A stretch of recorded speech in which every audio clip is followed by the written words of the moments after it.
Good afternoon. I hope things are going well for you on this Tuesday. It is now 12:30. I'm Julie Broughton. This is Take 6. We're so happy you stopped by to spend some time with us for your afternoon news and weather update. Did you notice it felt a little different when you walked outside this morning? My dog and I were enjoying some cooler temperatures this morning. Also, some clouds are still hanging around for us.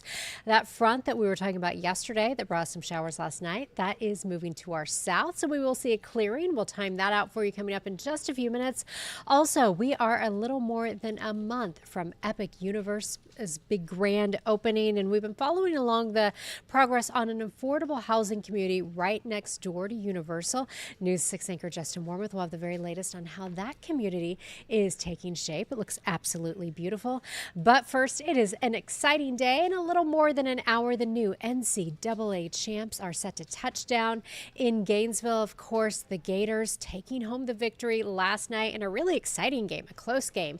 News 6 sports anchor Nathaniel Rivas joins us now from Gainesville. And Nathaniel, I know a lot of people are waking up very happy today. It was exciting how this all went down. Yeah, the Gators pulled it out at the end of the game last night. They only led for a total of 1 minute and 3 seconds, but they come away as a 2025 national champions, their first championship since 2007, where they actually went back-to-back. They're scheduled to be here in Gainesville shortly. I'm a few minutes from campus myself. I'll be there. There's a fans rally going on. The team will be on buses. The coach and the players will share some words to the crowd. As you can see here from the video last night, fans were pumped. They were pumped just here in Gainesville. They were pumped there in San Antonio. And, it seems like everyone's kind of been rallying around the Gators. Like, people are coming out of the woodwork saying, I'm a Gators fan, like go Gators, or you don't know if they're a Gators fan. But here we are all rallying around the Florida Gators as the 2025 national champions. Yeah, they're fabulous. I mean, I haven't really watched a lot of Gator basketball this season. I will fully admit that. But just following some of the personalities and just it's such a likable group of players. I saw one of them on CBS this morning talking to Gail and Nate and Tony, and he mentioned that he hadn't been to bed yet. And I thought, oh my gosh, that must be, I can't imagine the celebration they had last night. Yeah, I mean, they'll have plenty of time to rest in the offseason. This is what the players dream of. And the Gators arguably had one of the best tournaments this year. They did come, the last 3 games they had, they came down from deficits, including last night. They were down by 12 to Houston, but they came back and they won. It's tied for the 3rd largest deficit in a championship game. But the Gators, and most of the games they played, they were dominant, they were gritty, they stepped up on defense when they needed to, including last night to win the whole thing. And the offense has been stellar all year and was definitely stellar here in the month of March, even though now we are in April. Still, March Madness, you can't beat it. You can't beat everyone watching March Madness right here on News 6, able for us to broadcast it and see fans' reactions, people's reaction just pretty much around the world for the Florida Gators. And it's so interesting that you mentioned that the Gators only led for a short amount of time last night. I have to confess, I went to bed before it was over. I require lots of sleep. I was up working on some stuff last night while watching the game. And when I went to bed, I thought, I don't know if this is going to go well. And then I got up and I checked my phone this morning. And I was so excited. I told my daughter, I'm like, the Gators won last night. I didn't think it was going to happen when I went to bed. Well, here's I don't want to say the funny thing or ironic thing, but that's exactly how Houston got to the national championship game. They were down late to Duke in the Final Four and in the national semifinal, and they pulled it out with just a couple seconds left. And Florida pretty much did the same thing right there on the free throw line. Not much time left. Took the lead, had 2 great defensive stops against Houston, who was a great defensive team themselves, forcing them to play on offense, and the Gators came out victorious in this one. Okay, correct me if I'm wrong. This is your area of expertise, not mine. But I feel like I can't remember a time when the Final Four was all #1 seeds. Is that unusual? Has that happened lately? The last time that happened was in 2008, I believe. So it is not a common thing to have all 4 #1s in the Final Four. And the 4 #1 teams were very deserving to be #1, as we saw in the national semifinals and the national championship last night. Auburn was a great team. They were #1 for most of the year. Florida won the SEC championship. They've been dominant, especially since December on. Duke has been a powerhouse all year, having Cooper Flagg, who was a player of the week here for New Six. He played at Montverde Academy, so we know him very well. So Duke has been firing on all cylinders, and Houston won the Big 12. They were the best defensive team in the country. So all four teams deserve to be the number one seed. They deserve to be in the Final Four. And the Florida Gators proved once and for all that they're the best team in the country this year. They came out and they proved it last night. Yeah, they have been so much fun to watch. And I have to ask, how did your bracket fare in all of this? I know we do our bracket challenge. There are lots of bragging rights on the table with this bracket challenge. How did you do? So my bracket, I will say the first and second round, my bracket was not good. I picked too many Cinderella games. I got a couple of them, but a lot of the favorites kind of won out. But then there at the end, I think I had a mathematical chance to win the bracket challenge, but did not, and that's okay because that means the Florida Gators won. Whether I picked them or not, I will not say. But I had Florida in the, I had Florida making a very very deep run, and I will say I'm glad I was proven wrong that the Gators were able to come out on top this year. Yeah, it's a great end to the NCAA tournament. We love March Madness. It's always a little sad when it's over, but it's exciting. I can't wait to see the big celebration when the Gators arrive home today. I know it's going to be a fabulous day. Yeah, and it's a gorgeous day out. There's not a cloud in the sky. The car right now says it's 69 degrees, so it's a gorgeous day. So I'm hoping Yeah. there's going to be a lot of friends, a lot of family, a lot of fans there celebrate the Gators, bringing home the national championship, the national champions, as some people would say. I love that. That's awesome. And I also just noticed that I can see out your window. So we always talk about there's going to be a clearing from north to south. So we know the skies have already cleared in Gainesville. So it's coming. So we will see sunshine today. Yes, yeah. When I was leaving Orlando, it was a little cloudy, a little gloomy. Now that I'm here, as you can see, bright blue skies, gorgeous day up here. All right, a perfect day to welcome home the champions, and we'll be streaming live their arrival home and throughout the afternoon. Again, they're set to land, probably like a little after 2, we think, maybe. So, in another hour to hour and a half, we will have it live for you on clickorlando.com. And Nathaniel, we will see you throughout the afternoon on News 6. That's right. Stay tuned. All right, Nathaniel, have fun. Thank you. All right, we're going to take a short break. And when we get back, we're going to check in with News 6 anchor Justin Warmoth. He will tell us about Catchlight Crossings, the affordable housing community going up right next to Universal's Epic Universe. And we will also talk more about when that clearing that Nathaniel is getting to enjoy will reach us here in Central Florida. Stay with us. We'll be back in about 2 minutes.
It is now 12:39. I'm Julie Broughton. Welcome back to Take 6. We're so glad you stuck around with us.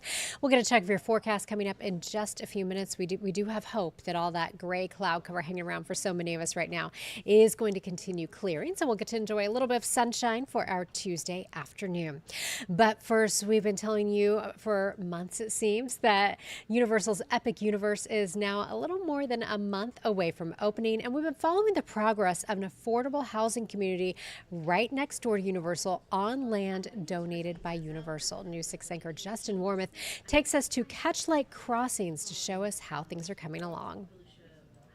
This part's almost completed. Ryan Von Weller gave us an update on the progress for an affordable housing development that promises to give hospitality and service workers an affordable place to live close to where they work. This particular development is going to be really a game changer for the way that we kind of view how we provide affordable housing. They're doing 1,000 units across 20 acres, which is essentially 50 units an acre, and Central Florida is a little atypical. Windover Housing Partners is the developer behind Catchlight Crossings, a $375 million project taking shape right near Epic Universe in the Orange County Convention Center, a prime piece of real estate donated by Universal. International Drive. You would think in this corridor, as active as it is in the iDrive area, as dense as it is, this area was never developed. So the land was targeted by several different developers, including Universal at one time, to build a resort or a hotel. And here's an interesting stat.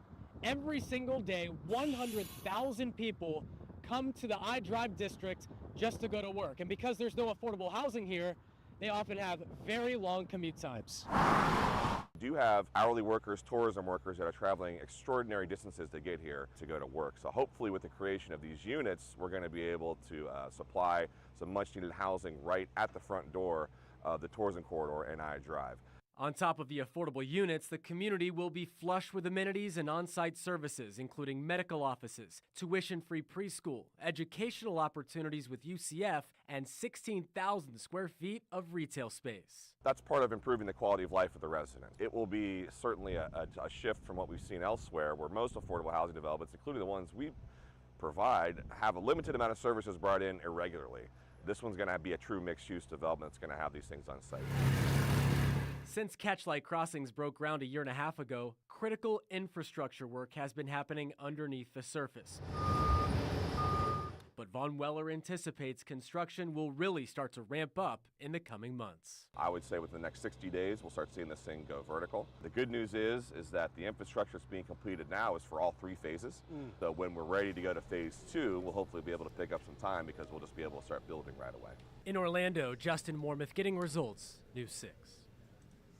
I was chatting with Justin a little bit earlier this morning, and he said that the number one thing people ask him when he's talking about this development is how much are these units? And he said there's no one answer, that how much you pay is based on a sliding scale, and that's where it gets a little bit complicated. So it's based on what is called the AMI, which is the area median income. And for Orange County, that is just under 91,000. So 600 of these units, remember there are going to be 1,000 of them, will be for people making 30 to 60% of the area's AMI, and the remaining 400 units are going to be what is called workforce housing, which means people living there will pay between 80 and 120% of the area's AMI. Those look absolutely beautiful, absolutely fabulous. I love all the services included, and the first phase will open next year, and Justin will certainly be busy keeping us up to date on that. Now let's head to Pine Hills, where News 6 is getting results for people in one neighborhood. You may remember about 2 weeks ago, we heard from a resident there, got in contact with our reporter Laverne McGee, and they said they were dealing with problems with trash and illegal dumping. Laverne went out, talked to the neighbors, made some calls to the county, and now folks are there. The county is picking up trash. News 6's Angie Casada takes us there. Remember this? Just weeks ago, a massive illegal dump site sat here at the corner of Carey Street and Concord Avenue in Pine Hills. Rags, furniture, even parts of an old boat left to rot on the roadside. But now that eyesore is gone. This is a problem that's been happening for a few years, and finally we get to a point that it's cleaning up and they are taking an action. They promise they're going to put cameras, they're going to put lights here, and they're going to monitor the area so we can make it better for everybody. It is amazing. It is amazing the difference from last week to this week. The transformation came after Lisa alerted the News 6 results desk, and we took her concerns straight to Orange County leaders. It's been happening for years, right? And in some cases, some people say, oh, it's a dumping spot, so they went over there. And so one of the things we're trying to do in cleaning up is the long term. And so the long term is looking for signage, cameras, lighting to discourage folks from dumping illegally. And this mess, now just a memory, thanks to your tips and some teamwork. I am so thankful for Local 6. I watch you all the time. I watch you get results, and I thank you for making this a priority. We first showed you this story last month. Now the majority of that trash is gone. If you see any illegal dumping in your neighborhood, make sure to reach out to the Getting Results desk on clickorlando.com. Reporting in Pine Hills, Angie Casada, Getting Results, News 6. And you saw that community member contacted us through the results desk. So if you have an issue that you would like us to look into, just go to clickorlando.com, and from there you can click on Contact Us, and that will take you to the results desk, and we'll have somebody get in touch with you and hopefully help resolve your issue. All right, we are dealing with some clouds. Yesterday at this time, we were talking about that potential for some strong to even severe storms because of the front that was coming through. Thankfully, that front did not produce any severe weather, but some clouds are lingering around behind that. We are expecting those to continue clearing for us, though. Here's a look at what's going on as we take you through the clouds and rain forecast. We'll start the clock for you this afternoon at 2 o'clock. Now, we talked to Nathaniel Rivas a little bit earlier. He is already in Gainesville, and if you noticed out his car window, perfect blue sky. So that means that dry air behind that front is already moving in. The clouds and rain forecast showing skies will clear from north to south throughout the day. By 4 o'clock, most of us should be seeing some sunshine with the exception of our southern counties. And we will keep a little bit of cloud cover, a little bit of wraparound moisture in the picture as we head through the overnight hours.